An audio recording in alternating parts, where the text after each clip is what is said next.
safety. Is everyone ready? We're welcoming FLUID Sociability. Sociability, that's how we say this. Take the stage. Thank you, Laura. Really appreciate it. So this is material that some of you may have run across before, and we have quite a compacted time frame. So we're going to try to be quite quick, in part because I think we've always found that the discussion afterwards are very useful. I have actually put the link to the FLUID Sociability Circle site, which gives you a ton of information on our project. But let me introduce myself and our presenters first. So I'm Bruce Haden. I'm a principal at Human Studio Architecture and Urban Design. And with me today are the two of my favorite characters, Dr. Elizabeth Dunn, who's a psychology prof at the University of British Columbia, who's, as many of you will know, is super famous and really nice as well. And Madyson McKay, who is also extremely nice and perhaps not quite as famous, more on my level of fame. So, and we're going to have some fun presenting FLUID to you. So first, I'll just say a couple of very short intro words. Then we'll go over to Liz in terms of like why this project is important. I'll talk about FLUID sociability as to what it is, and then Madyson will give us a concrete example for her work in Calgary. So FLUID sociability is a public good open source tool that is designed to help measure sociability in the design stages. And I want to give a huge shout out to our major funder, the Robert Johnson Foundation, which is the largest private funder of public health initiatives in the United States. And they've been incredible partners in this work. So with that, I will go over to Liz. All right, want to hit the next slide for me, Bruce? Thanks. Great. All right, so I am a happiness researcher, and if you wake any happiness researcher up in the middle of the night and beg them for the secret to happiness, most of them I think would tell you the same thing, which is that above all else, feeling a sense of social connection with the people around us seems to be just critically important for human happiness. Next. Next slide. Yeah, there you go. So when we think about social connection, I think most of us tend to think first of our relationships with our close friends and our family. But my lab's research has actually demonstrated that even seemingly trivial social interactions can actually make a difference for our sense of belonging and our happiness. Next.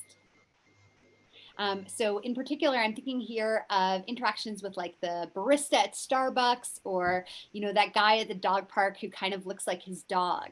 Even these kinds of interactions seem to contribute to our day-to-day happiness. So for example, in one experiment, we recruited people as they were on their way into a busy Starbucks in downtown Vancouver, and we randomly assigned half of them to just be a little more social. So we said, when you go into Starbucks, you know, smile, make eye contact to establish a connection with the barista, and just have a brief conversation.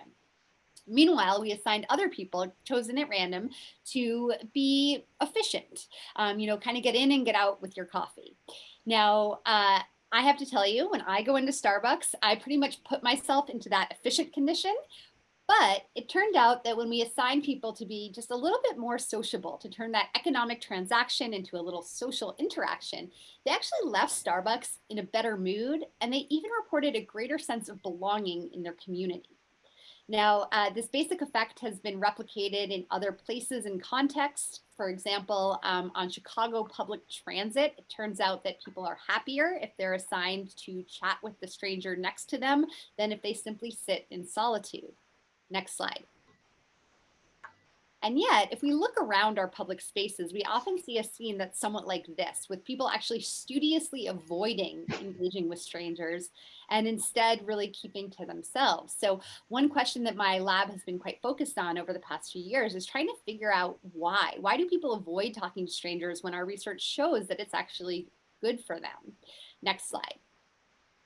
And we've, along with other researchers, we've identified several sort of cognitive barriers that seem to get in the way of people engaging with strangers. So for one thing, we might not realize that chatting with a stranger would actually make us happier.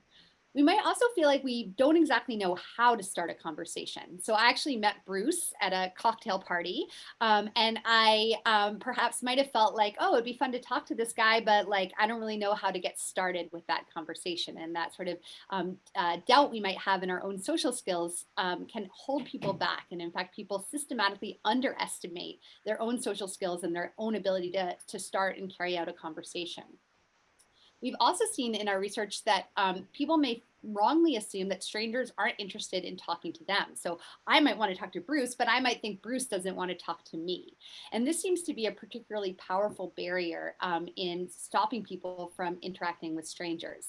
And some research that my PhD student Iris Locke and I have done, we've found some evidence that if we can help people send and receive clearer social signals, this can potentially help overcome at least this final barrier of sort of wrongly assuming that strangers aren't interested in talking. With that said, though, sort of the major takeaway from the past few years of research that we've done, to summarize like tons and tons of studies for you in one sentence, is that it's pretty hard to change people's minds. I think even as a psychologist that sort of changing people's beliefs about talking to strangers is really tough, and that we might be better off changing the physical situations in which people find themselves. Next slide. So for example, by making really careful, thoughtful decisions about how to create physical spaces like residential buildings downtown, I think we can potentially have a more influential role in helping people to have these kinds of positive social interactions with strangers and acquaintances that we know can be so good for their well-being. And so for that reason, I was very, very happy to have had this conversation with Bruce at that cocktail party, and I'll leave it to him to tell you more about where these conversations led. Thank you, Liz. You know, one of the things that's been really incredible about working with Liz and her team is that what we've recognized as architects is there's a huge kind of the whole issue of what I call the physicality of sociability. Literally, what are the physical components, which is really what Liz was talking about, that bring us together or inhibit interaction. How do we start to really understand that in a little better way? But one of the things when architects talk about sociability in buildings, they really tend to look to draw on three different types of things. One is precedent studies, like the amazing work done by Haden locally is a great thing. There's what I call visual and analytics, site-specific monitoring. So filming people in spaces. This work was started by Project for Public Spaces in New York many years ago and identified some very useful lessons. And locally, again, Happy City has done some really effective work about understanding people's physiological reactions to spaces. What's missing here is tools that will enable us to understand sociabilities in building before they're designed so we can make better design decisions that are very specific to the design solutions we're doing as opposed to analogs. So we simply believe that what we want to understand better is how do we create evidence-based building design to enhance social connections. So that's the goal of fluid sociability.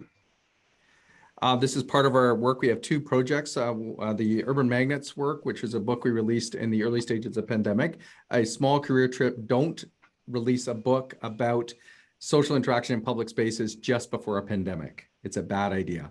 And fluid sociability is really looking at is our modeling tool that's designed to be, again, open source public good modeling tool to understand social interaction in buildings. This work came to me when I was a partner at my previous firm of Dialogue, and I was working on this, the Nutsumut's Strathcona Public Library with housing for single mothers above it. And many of these women were, it's just long-term housing, many of these women were in kind of challenging social circumstance, some fleeing violence. And we knew, I passionately believe social interaction is good for almost all of us, as Liz points out. It was especially important in this kind of circumstance. This is the plan that we ended up needing to do. And it's not a terrible plan, but it's what we call in the architecture world a traditional double-loaded corridor plan. It's a mid-block site on Hastings Street across from the Astoria, if anybody buys your beer there. And you have a strip of housing along Hastings and a strip of housing facing south towards Strathcona. Nothing wrong with it, but we knew that it wasn't going to be ideal from the purposes of social interaction. And we did many other versions. This was one of them. This is what we call a stretch townhouse version, where you actually would step out of your door and you see something like 70% of the other units in the building. We knew this was going to be better, but the challenge was that it also had a slightly higher exterior wall area, which affects the construction cost and maintenance. So what we had is a hard piece of data, the construction cost, the kind of bones. We didn't exactly know what it was going to cost, but we knew that some of the underpinnings of that cost were going to be challenging, against a piece of soft social data, which was really our opinion that this is going to be better. So professionally, I was just tired of losing these battles. So our goal is not to suggest that construction cost is irrelevant. We know, of course, it is a very important issue. We just want to have evidence-based tools to understand sociability, to make better design decisions. Best way to think about it, we want sociability to be at the table at an early stage. One of the things that we recognize is sociability is very complex. You know, we're going to be having different types of expectations in Portugal versus Brazil versus Phoenix. Part of that is culture and social expectations. So fluid sociability is designed to be a comparative tool, not an absolute tool. So we're not saying if you design the building like this, this is exactly what will happen. And we're saying if you take two building designs, you run it through the modeling system, and it says B is better than A using these assumptions, then it's probably something that we can rely on. Now we're actually going through a detailed validation test, so we don't know yet with confidence that we can rely on it.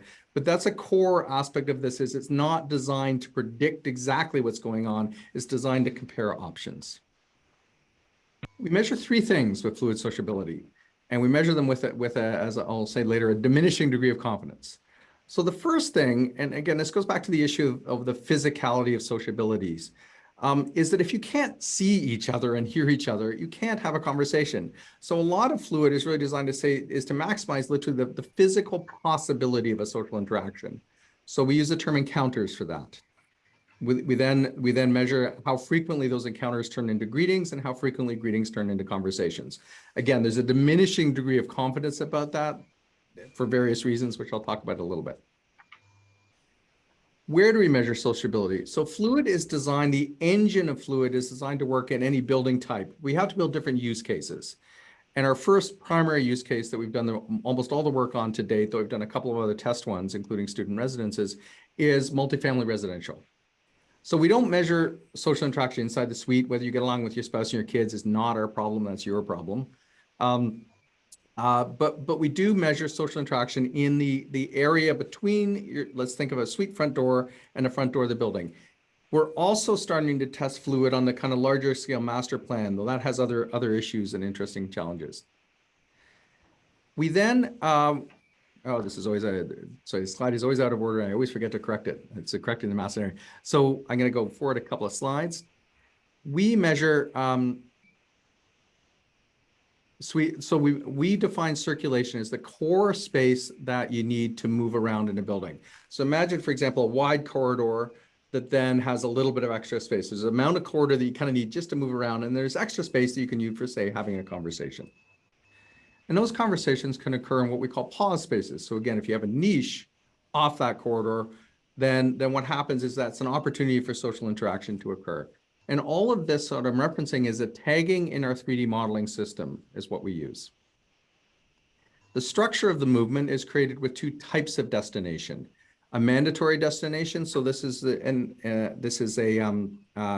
mandatory destination, which is a thing like a front door or garbage room. So a thing you have to use every day. And an optional destination is something like an amenity room or an outdoor barbecue in this case. And then, of course, we do look at what we call semi-private space, which is indoor-outdoor space. Now, what are we doing with all these things? What we're doing is we're building 3D models that then we populate with digital agents. And those digital agents, the digital occupants, using certain kind of character definitions, I won't go into that in a ton of detail, essentially move around the building and have social interactions. So we're able to predict, based on route finding algorithms, for example, whether the lobby would be a hotspot or not. So if we look at this particular list, and we can see so you take a Revit model, you download it into software, you do spatial categorization based on the tagging system that I've identified. That creates a series of routes. So for example, one of the characters that occupies a residential building in our use case, residential use case, is just an externally employed adult.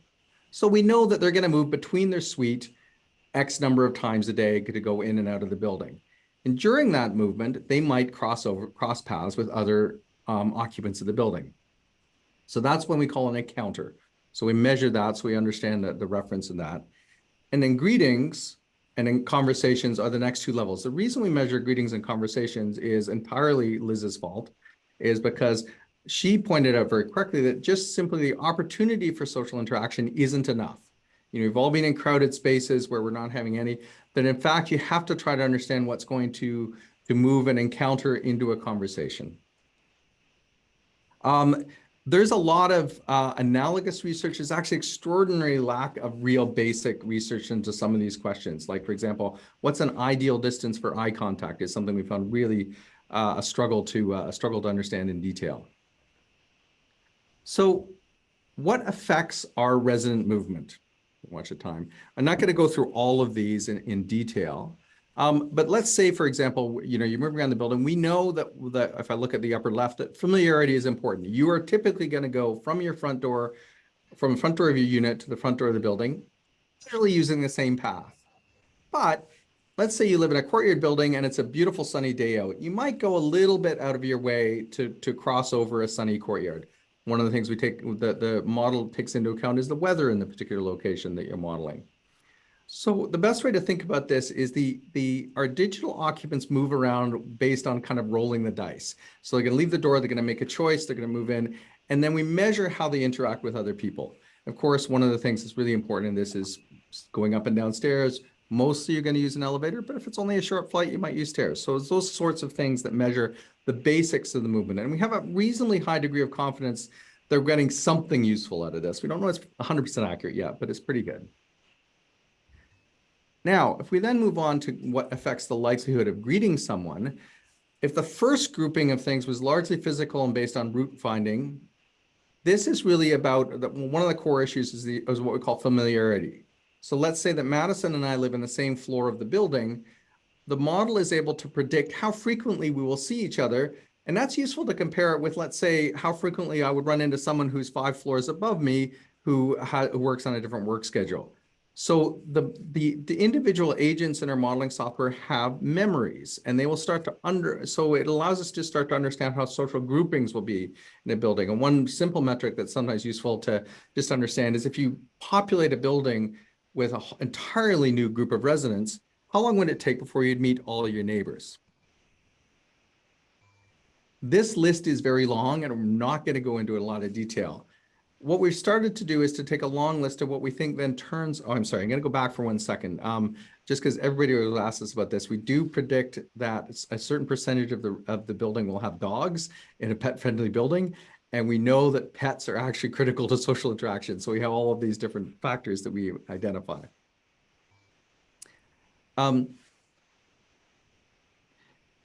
What affects the likelihood of having a conversation is actually a complex and difficult question. And we don't know all the answers. I want to be really clear about this. And so we've started to, but we know some things. For example, you're more likely to have a conversation when you're coming home from work than when you're leaving from work and trying to catch the bus or hop in. So what we don't know is what that percentage is. We know you're more likely to have a conversation if you're outdoors in a courtyard in your building that when it's sunny and it's not raining. So we know some obvious things. What I find really astonishing is some real lack of core data. And the example I always like to use is the one on the lower right, which is natural light. We actually don't know, as far as we haven't been able to find any clear evidence that suggests you're more or less likely to have a social interaction, a conversation with someone in natural light or not. And that would be actually an amazing thing for a designer to know. It would enable us to really start to understand social interaction in a more precise way and make better buildings. I'm going to pass it over to Madyson, and then after Madyson's thing, if we've got time, which is, we'll just do a super quick demo of the software, which I think is always actually very, very valuable. Madyson, over to you. Thank you for that, Bruce and Liz. And I can attest, when you have a dog, people do come up and talk to you, Bruce. So today I'm going to walk through the Rundle Affordable Housing Project. Oh, next slide, Bruce. One more. There we go. And the Rundle project exists in the Northeast community of Calgary. Can we go one more slide over?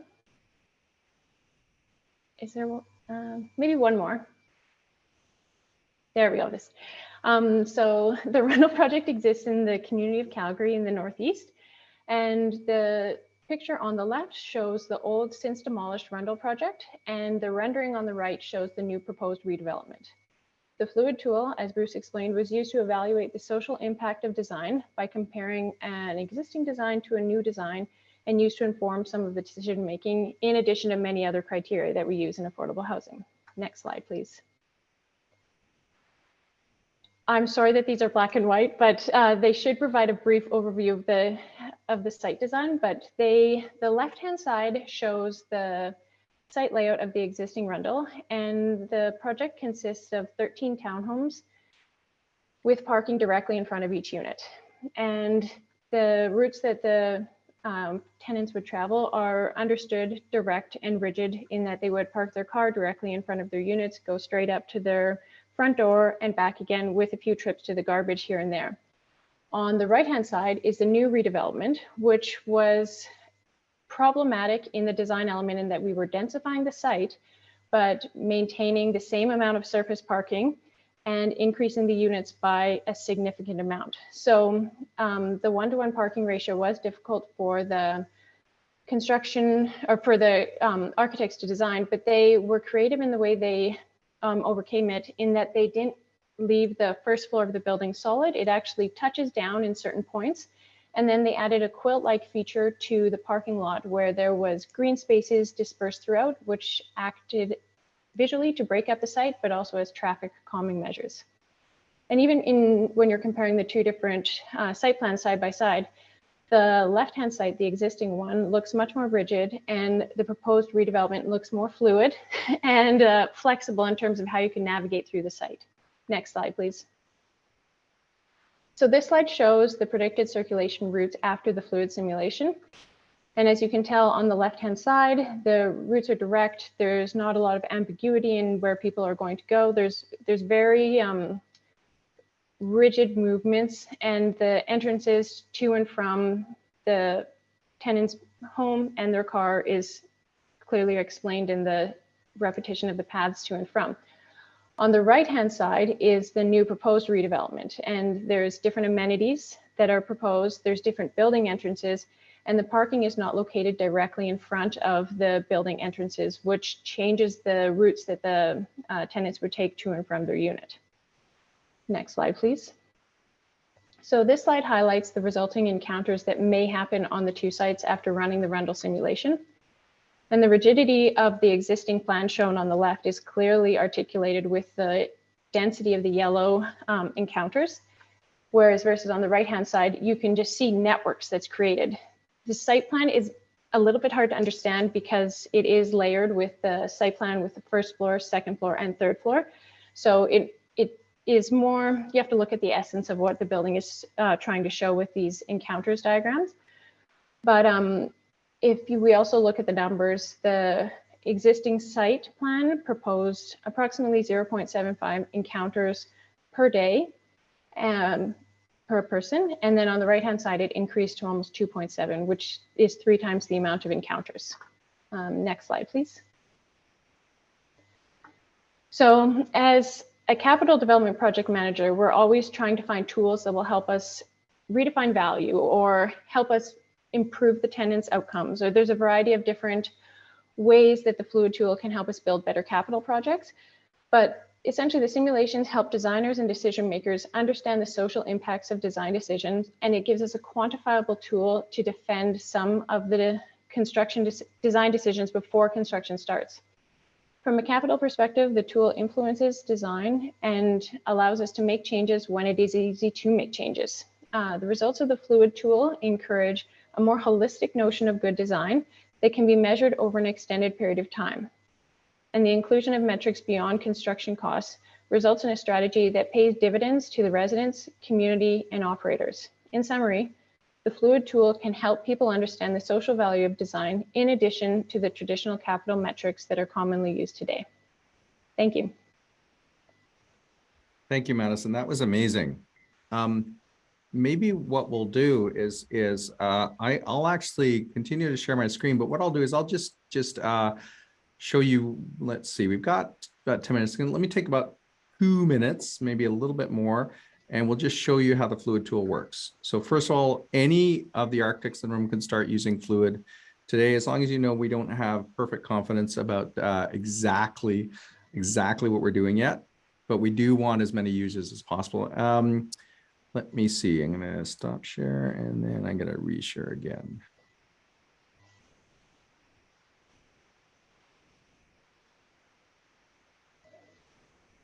Liz, can you give me a thumbs up if you're seeing the right, if I'm seeing the right thing? Okay, perfect, thank you.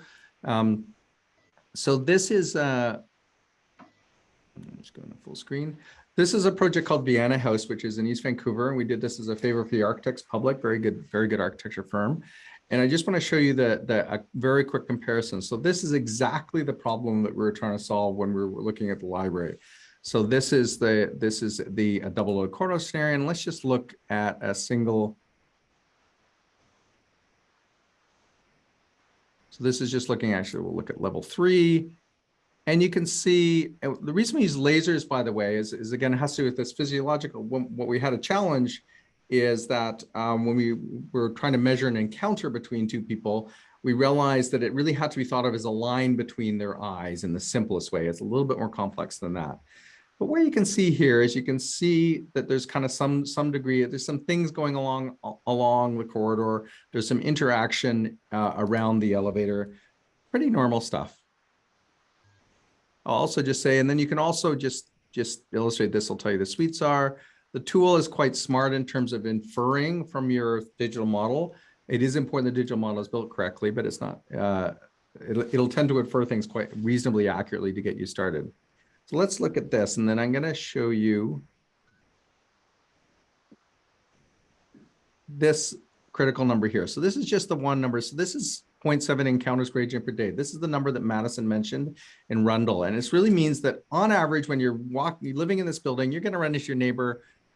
Our best guess is about three quarters of the time per day. Less than once per day is the best way to put it. Now let's go to the next one, which is a courtyard model. Now, again, we can roll around the screen. We're going to do the same thing. We're going to just pick on a single typical level. Let's go up to level 4. And then we're going to data visualization. We're going to turn on encounters. And what you can immediately see in this is that the level that what happens is the density of interaction on a typical floor is much higher. And if we go, it actually gets much more interesting in this courtyard one because you're actually getting the opportunity to view between the floors, which you don't have in a double loaded corridor model.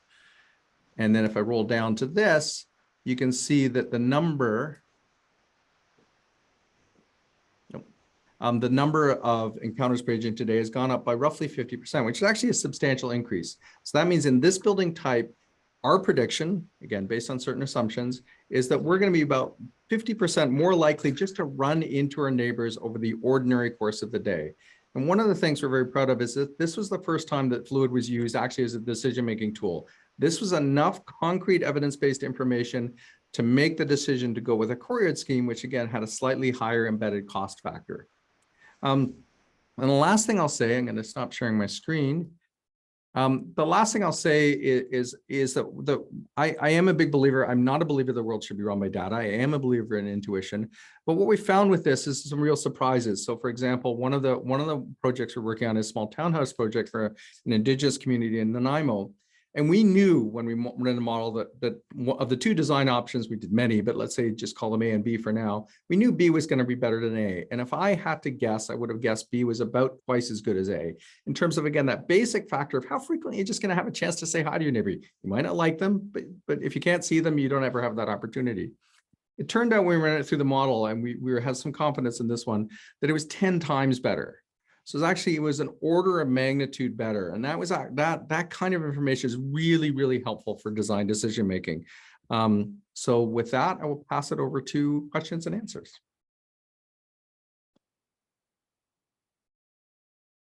I just popped one in the chat really quickly about the circular shapes. But then we also have a question, I think, from Tolan.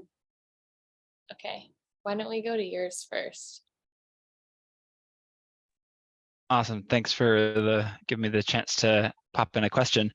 It's putting it out there to the developers of FLUID, like these agents, I may have missed this when you introduced the concept of the agents.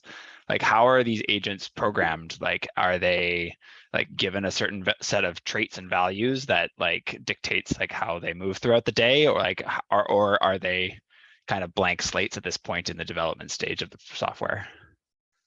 Like, are they different ethnicities? Are they different like identifications? Like, how diverse are these agents in the software? Liz, do you want to touch on that one first? Why don't you start and I'll. Okay.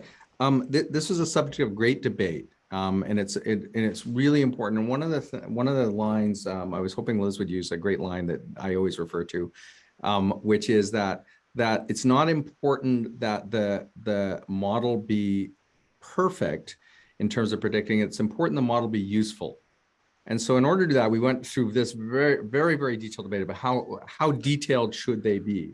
So for example, and what we recognized was that the proxy that was most useful for one of the critical things people kept going up was a factor that we just called caution. So for example, we know that different types of people, not necessarily based on gender or ethnicity, will simply be less likely to engage in a conversation and less likely to say, go down a darkened stairway. So the agents have, each individual agent has a caution factor associated with it. Again, one of the challenges, we don't really know exactly how that's distributed with population, but what we're doing our best as we're trying to say, we know this is important. We have a factor and we're starting to try to understand both through internal modeling and external testing how important that is. Do you want to add to that, Liz? Yeah, I would just say, you know, one piece of this that's really important is to test the software with, you know, diverse residences and populations. And so, you know, we don't want to just make sure it works for maybe the most sort of like cookie cutter set of folks, right? And so I think first, I mean, I would say too, just like when Bruce proposed this idea, I told him I thought it might be impossible. Like just doing this even with the most basic set of agents is an incredibly complicated problem. And so even just getting to that first level is sort of the initial goal, and then really trying to broadly test it and think about, you know, making it highly customizable, for example, for different sorts of populations will be, you know, a critical goal, I think, moving forward. Amazing. Thanks for answering that. It sounds like the caution metric is a really great way to catch a lot of people and incorporate lots of different value bases that people will have from various like demographics. I think that's a really elegant solution, actually. Thank you. Laura, do you want me to answer the circular shapes one? Sure, yeah. Yeah. So this is a great way. So the simplest answer is no. But this always gives me a chance to kind of compare this to the green building movement, which we often use as an example of kind of how evidence-based design kind of started doing to come into building design in a rigorous way, not a perfect way, but a rigorous way. And so what people often talk about in the green design world, and I sometimes fall into this myself, is what I call green features. And so, and I've started to think of that as actually a terribly dangerous term, because it tends to mean we're going to do something, and often means we're going to do something inherently bad, and then we're going to try to fix it by add-ons. A very preliminary thing that we've determined through our studies in FLUID, we do know that amenity spaces are really important, is that the most important thing is simply the length of time that you're visible to other people when you're moving around the building. So it's kind of a length of the path is really the critical issue. So that could be circular or linear. That's not a critical issue, but it's not so much tied in, although again, amenity spaces are important. We don't want to diminish their value, but it really is that. So it starts to explain, for example, when we model, this is intuitive, this is in line with most people's experience. If you think about the experience of a tall high rise, you often have a very short path between the front door and the elevator. You usually don't talk to people in the elevator. And then you're in really what is often a very private space of your own corridor.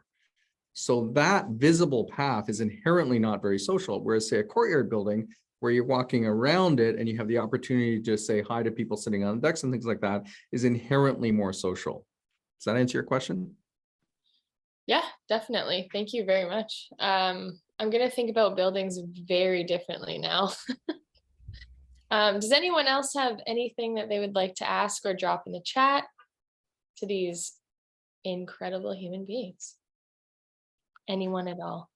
Maybe while people are thinking of other questions they might have, I'll just mention too that although we sort of started off by focusing on residential buildings as kind of the use case of interest, I think it's also really interesting to consider how this tool could be used to build, better office buildings, office spaces, et cetera. And that's something we're increasingly interested in. So if, you're part of a company that might be interested in exploring this, again, the more broad and diverse contexts we can study, the better the software will work for a broader array of people. Amazing. Brianna has her hand up. What would you like to say? Hi, everyone. Thanks so much for this. I echo Laura's comments that I'm going to think of buildings totally differently. I love what you just said about features versus kind of the structure, the underlying structure. That just like strikes me in so many different ways. I am curious though about if there's features on top of this that in an existing building, whether than designing from the front, there's features that can increase sociability, or if it really is trying to encourage that going back to the design phase. I think actually Liz and Madyson should both take a stab at this one. I'll throw it to you, Madyson. Okay. Okay. I think that there are features that can increase the sociability of a building. An easy answer to that would be in an amenity space. If you were to keep an open door versus a closed door, that's a very obvious one. But for some of our buildings in Calgary Housing, we have different procedures. So just the door being open or closed. And even just having furniture in there that would allow someone to come in and occupy the space. Now, I know those are more reference to interior design, but just off the top of my head, I do think that those are contributors to how people interact with the space. And it has to be twofold as well, too. You would start with the base building design, which Bruce is referencing, but then how you populate the space with features is also just as important, because you can have a fundamental building that is designed very well, but then there are perhaps maybe the features that you're describing, like the windows always remain closed, or the furniture is turned backwards and dirty and unwelcoming. It would have the opposite effect of allowing people to pause in spaces and truly interact with the other people in the building. That's great. I'll just add to, one thing that I think is really interesting is to consider what's the smallest change that we could make to an existing space that would make a difference for sociability. And that's the kind of thing the software allows us to explore, and then it's potentially relatively easy to test.